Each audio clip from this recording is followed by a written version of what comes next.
Halo, siang ya. Eh, saya ingin menjelaskan arti Tritunggal ya, atau Trinitas ya.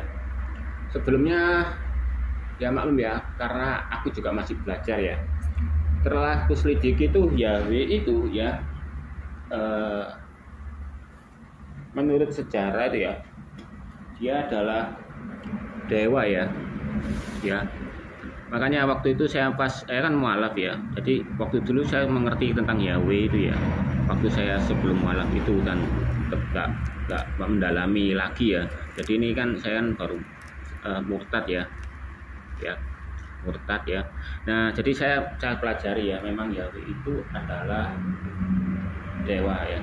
Jadi yang betul adalah ini ya, YHWH. Pelafalannya adalah Yehova ya. Nah jadi gini, saya lebih suka menggunakan kata Yahweh atau Yehova lah pokoknya waktu itu ya, soalnya saya nggak mau manggil Allah ya. Allah itu juga gelar ya, yang menciptakan ya orang Ibrani atau Yunani gitulah ya, aslinya itu gelar ya, atau Elohim ya, itu hanya gelar ya. Jadi Bapa ini adalah tubuh roh ya. Yang paling penting kita harus ngerti ya. Ya. Bapa itu adalah tubuh roh. Jadi kenapa kok pada waktu Alkitab itu yang mengatakan ya, marilah kita menciptakan manusia serupa dengan gambar kita. Itu ngomongnya barengan. Itu adalah Bapa dan jiwa ya, Yesus itu dan Roh Kudus itu bicaranya barengan. Jadi gerakannya juga barengan ya. Jadi buktinya apa? Bapa ini punya tubuh roh. Pertama ya, di ayat mengatakan bahwa Yehova ini ya, dia tuh berjalan di Taman Eden ya. Taman Eden itu kalau di Alkitab menyerangkan kalau itu adalah di bumi ya. Ya, karena dia langsung diusir begitu saja ya. Dan Taman Eden itu diangkat ya ke surga ya. Kalau di Al-Quran lain, Taman Eden itu ada di surga ya, dan mengatakan bahwa Adam sempat tobat ya, padahal enggak ya. Adam itu enggak tobat itu, sama seperti Hawanya ya. Jadi saling tuduh menuduh. Ini loh, gara-gara wanita yang kau ciptakan, aku lah mau aku sehingga aku makan buah. Dan yang perempuan itu juga menuduh kepada ular ya, karena dia yang nyuruh ya, saling tuduh menuduh ya. Akhirnya itu yang membuat Yehova ini istilahnya tuh marah ya. Tadinya Yehova itu adalah seorang maha pengampun, pasti dia kalau dia ngakui ya pasti akan diampuni ya, tapi dia enggak ya. Dan jadi Yesus adalah jiwa dan firman dan pikiran ya, dan Roh Kudus itu adalah inti roh ya. Nah, apakah dia beda? Enggak ya. Tapi ini sifatnya beda ya. Fungsinya beda ya. Sama seperti manusia. Berarti kalau Yahweh menciptakan manusia serupa dengan gambar kita, berarti kan kita memiliki gambaran sebagai Yehova itu tadi, ya kan? Karena ya dia nggak mungkin bohong ya. Berarti punya tangan, punya kaki, punya wajah. Nah, di Al-Quran pun juga begitu. Dia bilangnya zat, tapi di ayat Al-Quran ngomong dia punya tangan kanan, tapi kanan semua, kaki kanan semua. Kenapa bisa kanan semua? Karena Muhammad mengakui bahwa kanan itu baik. Ya, bahkan dia mengakui kalau kiri itu adalah iblis dan setan ya. Makan menggunakan kiri dan melakukan sebelah kiri. Nah, bagaimana orang yang cacat yang tangannya kidal atau kidal? Ayo. Apa dia dipengaruhi sama setan ya? Nah, itulah wudhu dengan tangan kanan dan semua sekolah kanan, pokoknya dianggap Muhammad itu kanan itu baik ya. Makanya digambarkanlah Allah itu seperti itu ya. Jadi ya, manusia punya tubuh, jiwa dan roh. Jika dipisahkan pasti mati. Beda dengan Yehova. Yehova dia tidak akan berpisah ya. Ya, kan dia bisa sendiri-sendiri, itulah kehebatannya. Kalau manusia ya mengalami mati suri ya, dia bisa lepas ya. dari antara rohnya ya, tapi tubuhnya nggak bisa gerak. Seandainya kalau manusia itu bisa menjadi yang Tritunggal ini, manusia ini bisa dipisahkan dan bisa hidup ya, pasti gerakannya barengan dan ngomongnya barengan. Nah, sama pada waktu manusia itu masih menjadi satu ya. Kalau kita memanggil misalnya siapa Bambang, Bang, pasti yang nol dia itu adalah roh, jiwa dan pikirannya itu ya, sama tubuhnya pasti noleh bareng. Nah itulah. Makanya jadi ini nggak perlu dibingungkan sebetulnya ya. Cuma harus kita pahami, yaitu kita berusaha untuk mengenal diri kita sendiri ya. Sebelum kita mengenal Tuhan, kita lihat diri sendiri. Oh, kita punya jiwa dan punya roh ya, punya pikiran. Pikiran itu dari mana? Dari jiwa, pikiran. Terus kita bisa terus apa kamu punya roh juga ya? Apakah manusia bisa hidup tanpa jiwa atau pikiran? Bisa, tapi gila atau bisa autis ya. Sama seperti binatang punya roh tapi dia tidak punya jiwa dan pikiran, dia tidak akan mengerti kalau dia dirinya telanjang. Nah, pada Adam itu makan buah ara, dia berdosa ya, dan dia mengalami yaitu memiliki tubuh yang fana, daging itu ya, dan dia punya kemaluan dan makanya dia jadi malu ya.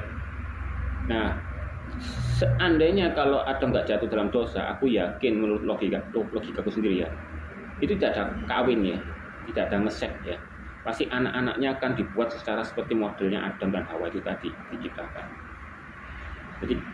Jadi segala kalau kita pria kita dikutuk ya, dosa kutuk warisan ya, bukan dosa warisan, kutuk warisan. Jadi pria dikutuk warisannya itu adalah bersusah-susah payah mencari rezeki, meskipun kita mencari rezeki tidak akan sesuai dengan apa yang dihasilkan, dan wanita mengalami kutuk warisan yaitu melahirkan ya, dan mengalami sakit haid ya. Tapi suatu hari wanita ini akan dipakai Yehova ya untuk menghancurkan tumit ularnya akan menghancurkan tumit perempuan, tapi perempuan itu akan meremukkan kepalanya ular itu, iblis itu ya, yaitu dari lahirnya Yesus itu tadi. Nah, apakah harus Yehova ini tubuh roh ini ya menjadi manusia? Memang harus. Karena apa? Di hukum Taurat ada penebusan dosa. Kalau ada korban penebus dosa, berarti ada korban penebus dosa yang berikutnya, ya kan? Tidak mungkin. Kalau orang Kristen itu pasti pinter ya, bukan orang malah pinter. Orang Kristen itu pasti pinter. Kalau seandainya tidak ada korban tebus dosa ya pada zaman Taurat, tiba-tiba Yesus ngomong aku mengaku bahwa aku tebus dosa, pasti nggak percaya. Nah, karena dasar korban tebus dosa ini ya, yang bagi orang Islam itu idul adha tapi nggak ngerti maksudnya. Nah, inilah yang mengajari dasar arti kata korban tebus dosa itu ya. Nah, kenapa kok bukan Yehova ini tubuh rohnya yang masuk ke dalam manusia? Nggak bisa, karena dia berkata di firman-Nya ya, bahwa bumi ini adalah tumpuan kakiku. Waktu Daud ya, saking sayangnya sama Yehova ya, dia mau membuat rumah untuk khusus bagi Yehova, tapi dia bilang apa? Tidak,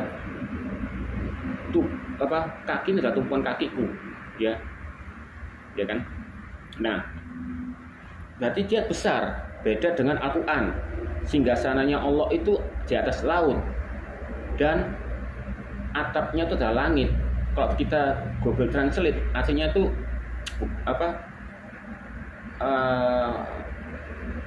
langit itu adalah, atap langit itu adalah istilahnya itu plafon. Artinya plafon.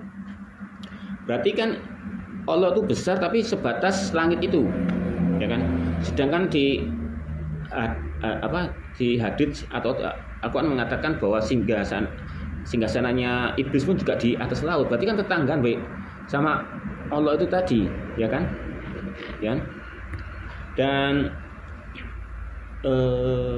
ada mengatakan hadits bahwa malaikat Jibril melayang-layang ya di atas langit dan singgasana Allah. Berarti kan benar. Berarti Allah itu tidak di surga, ya. Makanya kenapa kok loncat-loncat aneh-aneh ya? Ada yang bilang gini, ada yang bilang gitu. Makanya aku juga bingung. Karena pun bagi orang Islam memang babi itu haram ya. Tapi di hadits ngomongnya halal asal kamu menggunakan asma Allah. Bahkan ada yang katanya menemukan Al-Quran juga mengatakan begitu. Apapun akan halal jika kamu menyebutkan dengan nama Allah, ya. Bahkan ada umat Muslim yang pernah aku kenal itu kalau makan babi nggak apa-apa asal tidak muntah. Nah, itu loh, seperti gitu-gitu ya. Nah, jadi Yehova ini ya, YHVH ini ya, kok di artinya itu adalah Yehod-Vav-He. Itu artinya bahasa Indonesianya lihat tangan, lihat paku. Itu siapa? Yesus. Gak ada lagi. Muhammad kan mati diracun, ya. Nah, aku adalah Alfa dan Omega. Kalau menurut numerik ya, Bible Code itu numeriknya 87. Alfa itu menurut numerik dan menurut pengetahuan sains itu 1 dan omega itu 800. Jadi total 888, triple 8. Itu adalah angka numeriknya untuk buat Yesus.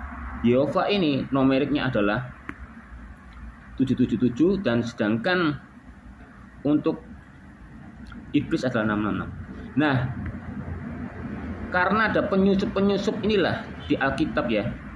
Akhirnya nama Yahweh itu ya, itu tersusupi di Alkitab yang sebenarnya adalah YHVH. Dan saya selidiki di perpustakaan online-nya Yahudi, dia mengatakan Yahweh itu adalah dewa. Yang benar adalah YHVH, Yehova, ya kan? Nanti saya tunjukkan nanti ya. Nah, kita harus pahami kalau Tritunggal ini satu kesatuan, ya kan? Sama seperti manusia juga Tritunggal itu juga satu kesatuan, tapi fungsinya berbeda-beda, ya kan? Nah, kalau manusia pasti bentrok antara roh, jiwa, firman, jiwa dan pikiran ya, dan tubuhnya pasti bentrok. Satu contoh, jika kamu menyukai seorang ya, cowok atau cewek ya, rohmu mengatakan ya, kata hatimu mengatakan, aku suka sama cewek atau cowok itu, ya. Tapi dalam jiwamu, pikiran mengatakan pengetahuan itu, ya, wah, kok kelihatannya nih ciri-ciri orang matrik, terus pakaiannya murahan, wah, ini orang ini malas kerja atau orang nggak punya, nggak mau ah.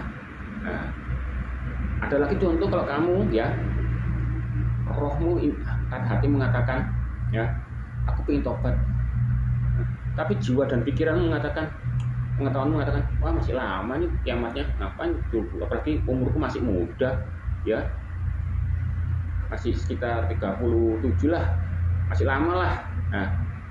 Nah itu terus ditambahi dagingmu, peronta-ronta, iya enak dosa itu, ya, barang enak masa ditolak. Nah itu saling bertentangan, ya.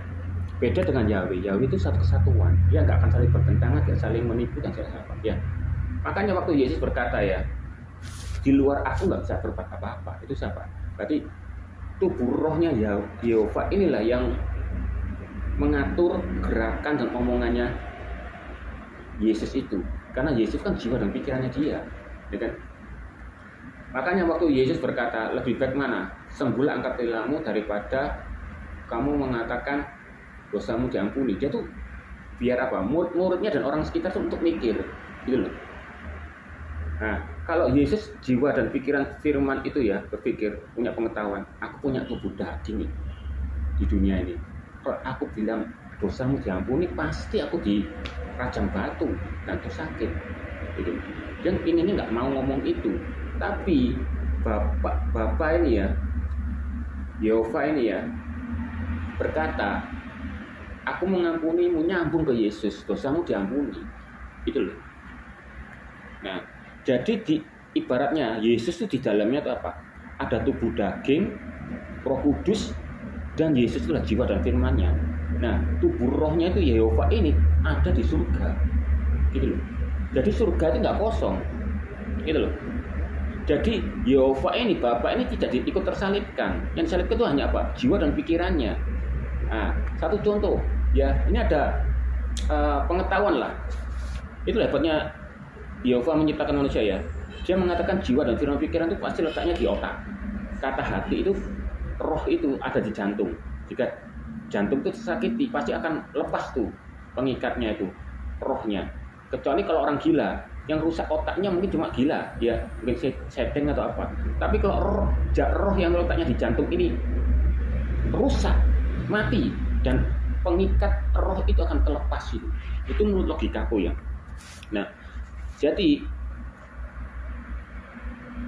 Yesus itu ya berbicara, apa yang dia bicarakan, apa yang Yesus lihat itu dilihat oleh Yehova ini tadi itu.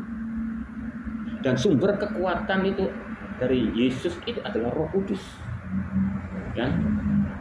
Barang siapa yang menghujat Roh Kudus akan diampuni, karena Roh Kudus itu adalah Yehova itu sendiri, inti rohnya itu sendiri. Itu loh. Ya kan? Dan Roh Kudus ini fungsinya apa? Dia adalah penghibur ya. Penghibur ya, tukang servis. Bagi saya itu logika tukang servis. Dia menyembuhkan hati-hati yang terluka. Makanya kalau di gereja masih ada orang jerit-jerit ya, itu orang pasti yang pertama kali murtad, yang punya ilmu perdukunan, pernah kedukun, pernah kepahitan dan sebagainya, menyimpan dendam. Nah, Roh Kudus ini dia menyervis hati orang itu ya, dan ibaratnya kayak orang Islam itu mengruqyah, dia itu mengenengking semua yang bukan daripadanya, sehingga orang itu mengalami manifestasi roh, sehingga dia akan teriak-teriak, loncat, mungkin jadi ya. Aku pernah lihat di gereja juga ada orang yang jadi singa itu ya. Itu ya gitu. Gak perlu lama untuk menggunakan dalam nama Yesus itu. Karena nama di atas segala nama adalah Yesus itu ya. Nah, Yesus adalah jalan kebenaran. Jadi ibaratnya kamu minta kepada Bapa, tapi diakhiri dalam nama Yesus, karena dia jalan ya. Kenapa Yesus ini gak memberikan akulah Tuhan? Enggak. Yesus itu hanyalah sementara menurut logikaku ya. Dia hanya jiwa dan firman. Dia mau agar semua orang-orang yang melihat dia ya mau fokus pada Bapa. Kenapa pakai Bapa? Pakai nama Bapa, pakai Bapanya Yesus. Tidak. Satu contoh, kamu punya istri, kamu manggil istrimu Mama. Jadi anaknya itu ya manggil ikut sama Mama. Gitu. Pernah terjadi di internet ya. Ya. Orang Cina ya, anaknya manggil suaminya, manggil apa ayahnya ya, bapaknya itu suami, karena ikut siapa? Ikut ibunya bilang laukung ya. Laukung tuh istilahnya bahasa Indonesianya itu suamiku, dan ikut. Nah itu loh tugasnya Yesus ini ya, hanya memperkenalkan ya seorang bapak itu tadi. Nah, dan jiwa firman pikiran itu Yesus itu bisa masuk ke manusia, karena menurut sains ya, ada orang menemukan ya seorang monyet itu mengalami kelumpuhan, dan sedangkan satu monyetnya lagi mengalami kematian, tapi tubuhnya masih bagus. Nah, sama dokter itu dipindahkan tuh otak, nah jiwanya itu ya dipindahkan, dan ternyata hidup ya cuma berapa bulan saja ya. Saya nggak tahu sistemnya itu ya. Binatang kan apakah dipindahkan otaknya itu, apa rohnya yang ikut, kurang tahu ya. Apakah dipraktekkan pada manusia nanti otak tuh, jiwa pikirannya itu dipindahkan, apa rohnya pindah ke sana, nggak tahu. Nah itulah, ini akan diterapkan di ilmu kedokteran ya. Seharusnya Yehova ini pinter, dia membuat pemahaman ya, pikiran jiwa itu terletaknya di otak, biar kita itu mudah memahami ya kan. Nah, karena jiwa dan pikiran itu ya, itu gara-gara kita Adam dan Hawa itu makan buah ara itu, maka dia akan mengetahui pikiran buruk, baik, dan sama seperti Yehova bisa menciptakan ini tapi dalam sebatas dasar aja ya, dengan cara nyata, bukan cara goib ya, cara nyata ya, membuat mobil sebagainya. Nah itulah. Jadi kalau di Al-Quran mengatakan iblis itu pintar, tapi kalau di Alkitab iblis itu bodoh. Dia nggak tahu rencana Yesus itu untuk apa. Bahkan dia bisa membuat iblis itu menyuruh orang untuk menyalibkan dia. Dia bangga dia bisa membunuh Yehova, jiwa pikirannya dia. Tapi nggak tahu dalam persalipan itu dia menebuskan dosa. Dia berarti itu iblis itu adalah bodoh. Ya, kalau di Al-Quran ngomong dia pintar. Ya, banyak kok. Bahkan ini satu contoh, Yudas. Bahkan Yesus menyindir, lebih baik dia tidak dilahirkan. Itu biar apa? Kita mikir, iya ya, kok Yudas harusnya nggak usah dilahirkan, pasti Yesus gak akan disalibkan. Kalau aku jadi Yesus, gak usah tak ciptakan. Nah, karena ada penebus dosa ini, makanya jadi diadakan. Gitu loh. Bahkan lihat lebih tahu sebelum Yudas mengkhianati. Berarti perkataannya itu nggak omong kosong kayak Muhammad kan. Baru terjadi, baru turun ayat dan ngomong sebagainya kan konyol. Bahkan nubuatannya ya orang bakal kiamat tuh nanti Ka'bah akan dihancurkan sama orang kulit hitam, orang Ethiopia. Nah kita lihat aja nanti ya. Nah banyak kok nubuatannya Pak Muhammad yang palsu ya, terus begitu yang aneh-aneh gitu ya. Dan itulah ya. Kenapa kok nggak Yehova sendiri yang menjadi wujud manusia gitu. Nah, kalau menggunakan wujud manusia, berarti dia nggak 100% manusia. Berarti jelmaannya pasti tetap jelmaan seorang kalau dewa ya menjelma jadi manusia. Sifatnya tetap dewa, tubuhnya tubuh dewa, gitu anggapnya gitulah. Nah, kalau Yehova kalau menjelma manusia bisa, tapi tubuhnya bukan 100% tubuh 100% manusia dan dia nggak bisa disalib, ya kan? Tapi kalau jiwa pikirannya Yehova ini ya inkarnasi di manusia, dia bisa disalib, bisa dirasakan. Nah, dan hebatnya Yehova ini ya, dia itu istilahnya sekalian berkorban tebus dosa, dia juga menunjukkan pada manusia. Ini loh, Taurat yang katamu susah untuk dilakukan, kan Taurat kan hukumnya sangat susah dilakukan. Kamu jika melihat wanita aja itu dianggap zina, dan di Alkitab itu tidak ada dosa kecil, dosa besar, semua dosa sama saja. Nah ini yang membuat aku tuh sedih hati, karena dosa membunuh itu sama. Nah itu loh, bukan berarti bukan bunuh orang aja lah daripada aku kepahitan sama orang itu salah ya. Jangan seperti itu, karena ingat apa yang kamu takut kamu akan tuai. Nah jadi dosanya sama itu loh. Makanya saya yang sebagai ya bukan aku sombong ya, tidak ingin melakukan dosa yang terlalu besar-besar ya, kok dianggap sama dengan dosa yang besar gitu loh. Membohong kok sama seperti membunuh, dan itu beda dengan akuan. Akuan itu dosanya ada besar ada kecil ya, dihitung secara 1 dinar 2 dinar, bahkan pahala itu juga dihitung-hitung gitu. Nah itu gitu loh, iya kan? Nah jadi korban dosa yang di Mezbah bakaran itu hanya sebuah menceritakan Yesus semua keseluruhannya, dari masuk ke Mezbah korban bakaran itu adalah pertobatan, terus habis itu masuk kolam suci atau kolam air ya untuk basuh kaki ya, itu baptis ya. Baptis itu hanya ibarat ya, kita mati dikuburkan ya, kuburkan di air ya, dan kita dibangkitkan. Nah, terus yang perjamuan kudus ya, ada meja roti, itu ada roti mana dan anggur ya. Nah itu tetap dilakukan terus ya, sebagai darah yang tercurah itu. Nah Yesus adalah benar-benar makanan dan benar-benar minuman, maksudnya itu ya, darah dan tentunya itu benar-benar makanan, hanya kiasan.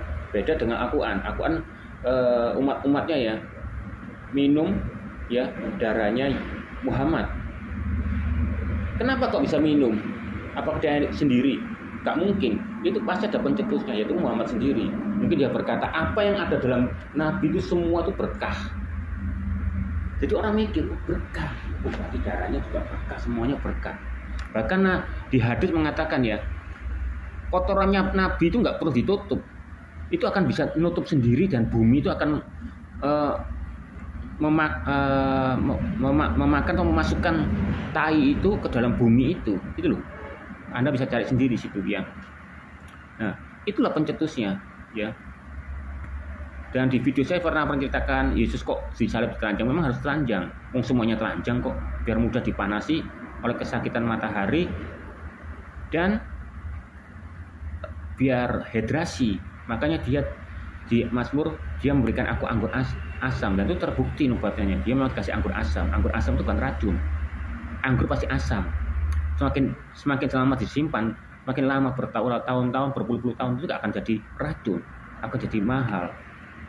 Ya, beda kalau Nabi Muhammad diracun oleh orang Yahudi perempuan, cuma gara-gara apa? dia ngasih kambing ya, mungkin diisi racun ya atau cyanida lah. Terus dia berkata, jika kamu memang benar-benar nabi, racun ini tidak akan membunuhmu. Wah, merasa tertantang Muhammad, dimakan mati. Gitu. Berarti sesuai dengan nubuatnya bahwa di Alkitab mengatakan nabi palsu akan mati diracun. Kebetulan hebatnya ya, yang racun orang Yahudi sendiri. Dengar gak? Sudah dinubuatin yang mengeracuni orang Yahudi sendiri. Nah, sama. Bahkan di hadis mengatakan ya, Aisyah itu belajar dari asap kubur dari orang wanita Yahudi. Dan Aisyah mengajarkan arti asap kubur itu kepada Muhammad, dan Muhammad memasukkannya ke dalam Al-Quran. Ada hadisnya itu. Anda bisa cari sendiri ya. Karena saya ini malas mencari dari Al-Quran ya. Kita bisa mempelajari Alkitab saya sendiri. Karena saya sendiri pun juga belajar ya. Sampai saya mengatakan Yahweh, ternyata Yahweh itu adalah dewa ya. Sebenarnya adalah Yehova ya. Nah, jadi Tritunggal ini ya, apakah Al-Quran akan punya Tritunggal? Punya ya. Di dalam Arpagan itu Tritunggalnya itu adalah Allah, bulan sabit ya, Al-Manat, Al-Uzza, Manat, Al-Uzza, Al-Alat ya. Itu putri-putrinya itu. Dan videonya saya pernah tunjukkan kalau di surat Zariyat apa Zuriyat ya. Itu di 1, 2, 3 yang mengandung bersumpah demi awan yang mengandung hujan, itu artinya kalau ditranslate itu dia mengalami kehamilan yang berat. Yang ketiga itu adalah kapal itu berjalan dengan mudah demi kapal-kapal dan aku gak heran kok, sumpah kok demi kapal yang berjalan dengan mudah. Ternyata dia melakukan hal-hal dengan mudah. Jadi Allah itu ya, yang satu itu adalah demi angin yang meniupkan debu ya, itu artinya itu demi keturunan-keturunanku. Itu berarti dia bersumpah kalau keturunan-keturunannya itu ada keturunannya, demi kehamilan yang berat. Dan yang ketiga itu dia melakukan kerjaan dengan melakukan dengan mudah. Berarti Allah itu bersumpah demi bahwa itu adalah anak-anaknya dan keturunannya ya, Al-Alat, Al-Uzza, Al-Manat.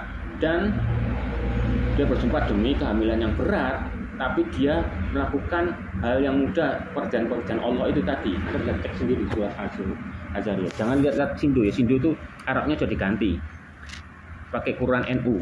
Itu Arabnya kamu kopi, kamu pasang, terjemahkan. Nah, ada kok di video saya itu. Nah, oke, ini kita tuju ke perpustakaannya orang Israel ya. Oke, ini di Jewish Virtual Library ya, pustakannya orang Yahudi ya. Ini ya. Harap diperhatikan, halaman ini memuat nama Tuhan. Jika Anda mencetaknya, harap perlakuannya dengan rasa hormat dan sebatasnya. Inilah kenapa kok orang Israel itu tidak menggunakan kata Yehova, YHWH ya. Karena itu nama kudus ya. Untung ya waktu mualaf ya pernah menghujat Yahweh ya. Dan saya nggak kenapa-kenapa, untung ya. Ternyata yang paling benar itu adalah YHWH ya, itu Yehova ya. Kenapa orang Israel itu tidak menggunakan kata YHWH ya? Karena itu namanya terlalu kudus. Dia takut salah dan takut dihukum ya. Karena menurut di Taurat berkata jagalah namaku dan dalam kekudusan ya, dan menggunakan nama Yahweh dan sembarangan ya. Jadi itu ya. Keluaran 3 ayat 13 sampai 22. Musa bertanya pada Tuhan, siapakah namanya? Musa tidak bertanya apa namamu, tetapi yang siapakah engkau ya.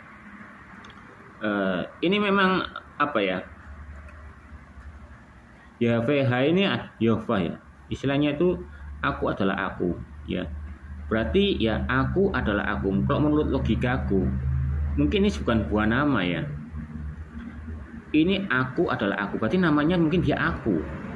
Makanya kenapa di setiap Inggris dan setiap bahasa tidak boleh menggunakan kata-kata aku dan kata manusia itu dengan huruf besar dan huruf kecil. Karena kata aku yaitu itu mengenai gelar untuk menyanjung kesombongan atau gelar yang tertinggi ya. aku atau egois ya. Makanya manusia nggak berhak menggunakan aku dalam huruf besar. Hanya Tuhan aja yang boleh pakai kata huruf besar. Sama seperti Al-Quran ya, kaminya K-nya besar ya. Nah, itulah. Ya, saya sering mendengar sumber-sumber Kristen menyebutkan Tuhan Yahudi Kristen sebagai Tuhan yang tak bernama. Untuk membandingkan Tuhan kita dengan dewa-dewa pagan kuno, saya selalu merasa ini aneh. Karena Yudaisme dengan jelas mengakui keberadaan nama untuk Tuhan ya. Pada kenyataan kita memiliki banyak nama untuk Tuhan. Ya. Jadi orang Kristen itu ya nggak mengakui ya. Ada yang mengaku, ada yang nggak mengaku ya. Padahal di huruf Ibrani ya orang Yahudi percaya Yod He Vav He ya YHVH. Dan ini orang Yahudi percaya YHVH ini adalah sebuah nama dari sebuah nama Tuhannya. Gitu. Tapi sebetulnya ya bagi umat Kristen itu tidaklah penting ya. Ya, yang penting adalah Yesus ya. Ya. Yesus itu ya untuk kesembuhan, untuk nolak setan, nengking setan, semua tuh harus pakai nama Yesus karena dia adalah jalan ya. Tetap sama, kamu tertuju pada Yesus, tetap kamu tertuju pada Bapa. Kamu tetap Bapa tetap sama. Karena kan kejadian Yesus kan jiwa dan rohnya aja, apa jiwa pikiran ya dari Yehova ini, gitu loh. Ya. Dan sedangkan arti Yod He Vav He ya, ini adalah artinya Indonesianya itu lihatlah tangan, lihatlah paku. Nah itu loh. Makanya Yehova ini ada Yehova Jireh ya, Yehova Rafa dan macam-macam ya. Dan orang Ibrani mengatakan Tuhan itu gelar itu adalah Elohim ya. Ya. Bahkan Yehova juga memiliki gelar El Shaddai ya. El Shaddai Tuhan yang Maha Kuasa ya. Jadi inilah bukti ya bahwa Yahudi itu memanggil nama Tuhannya itu adalah YHVH ya. Ya nama Tuhan penting lainnya adalah YHVH Tazaot ya. Cuma dia orang Yahudi lebih mementingkan nama pakai kata Elohim atau Adonai ya, karena dia sangat takut dengan kata YHVH. Satu takut tapi kelepasan ngomong nanti akhirnya akan berdosa dan sebagainya. Mungkinnya itu akan merasakan dosa dan kutuk. Berarti orang Yahudi ini menjaga nama YHVH ya, tidak sembarangan. Makanya karena Israel ini ya paling disukai oleh Yehova karena dia menjaga namanya begitu rupa ya. Bahkan jadi umat pilihan ya.